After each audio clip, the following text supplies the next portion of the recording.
పిల్లల పెంపకంలో తల్లిదండ్రులు చేస్తున్న 5 మిస్టేక్స్. మీ పిల్లలు మీ మాట వింటాం లేదా? మీ పిల్లల కాన్ఫిడెన్స్ తగ్గిపోతుందా? అయితే తల్లిదండ్రులు చేసే కొన్ని మిస్టేక్స్ వల్ల పిల్లల కాన్ఫిడెన్స్ అనేది తగ్గిపోతుంది. పిల్లల పెంపకంలో తల్లిదండ్రులు చేసే 5 మిస్టేక్స్ గురించి తెలియజేస్తాను. ఈ వీడియో చివరి వరకు చూడండి. మొదటిది, కాన్స్టెంట్లీ కంపేరింగ్ విత్ అదర్స్. చూడు వాళ్ళ బాబు ఎంత బాగా చదువుతున్నాడు, చూడు అబ్బాయి ఎలా ఉన్నాడు అని చెప్పి ఎప్పుడు ఇతరుల పిల్లలతో కంపేర్ చేస్తూ ఉంటారు. పిల్లల్ని ఎంకరేజ్ చేస్తే చదువుతారు కానీ కంపేర్ చేస్తే కాదు. మీ పిల్లల యొక్క నిన్నటి చదువుతో, నిన్నటి యొక్క రిజల్ట్తో కంపేర్ చేయండి కానీ ఇతరులతో కంపేర్ చేయొద్దు. కావాలంటే ఎంకరేజ్ చేయండి కానీ కంపేర్ చేయొద్దు. రెండోది, ఎప్పుడు మిస్టేక్సే పాయింట్అవుట్ చేయడం. కొంతమంది తల్లిదండ్రులు పిల్లలు ఎన్ని మంచి పనులు చేసినా వాటిలో మిస్టేక్సే వెతుకుతూ ఉంటారు. వాళ్ళకి ఎప్పుడు మిస్టేక్స్, తప్పులే కనబడుతూ ఉంటాయి. ఇలా చేయడం కరెక్ట్ కాదు. ఇలా చేయడం వల్ల మీ పిల్లల కాన్ఫిడెన్స్ తగ్గిపోతుంది. మూడోది, ఓవర్ ప్రొటెక్టింగ్. కొంతమంది పిల్లల్ని ఓవర్గా ప్రొటెక్ట్ చేస్తుంటారు.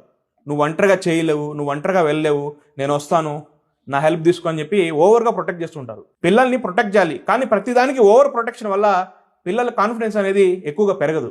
నాలుగోది, ప్రతి చిన్నదానికి గట్టిగా అరవడం. పిల్లలు ఏదైనా చిన్న తప్పు చేసినా గట్టిగా అరవడం, గట్టిగా తిడుతుంటారు. దానివల్ల పిల్లల్లో భయం ఏర్పడుతుంది కానీ గౌరవం కాదు.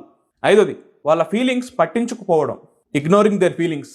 పిల్లలు ఏదైనా చెప్పినా ఏం చేసినా వాళ్ళ ఫీలింగ్స్ని పట్టించుకోరు, దానికి వాల్యూ ఇవ్వరు. పేరెంట్స్ ఇలాంటి కొన్ని మిస్టేక్స్ చేయడం వల్ల పిల్లల కాన్ఫిడెన్స్ అనేది ఎక్కువగా పెరగదు, చాలా ఇబ్బంది పడుతుంటారు.